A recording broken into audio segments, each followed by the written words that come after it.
არსებობს საერთაშორისო ბერკეტები, მათ შორის ინტერპოლი, აი სპეცსამსახურები,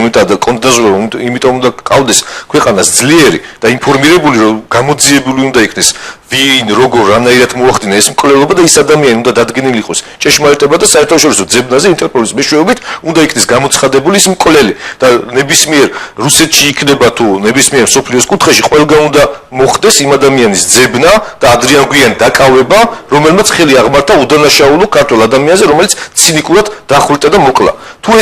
თუ ამის დეკლარირება არ მოხდა და ამისი გამოცხადება არ მოხდა, ხვალე სხვა ოკუპანტს გაეღვიძება მადა სხვა ქართველი საქართველოს მოქალაქის დახვრეტის. თუ ამის პრეცედენტი არ მოხდა, ეს ფაქტები განმეორდება და პრევენციაც უნდა მოხდეს ესეთ ფაქტებისა, რა თქმა უნდა და აი ამ სპეცსამსახურების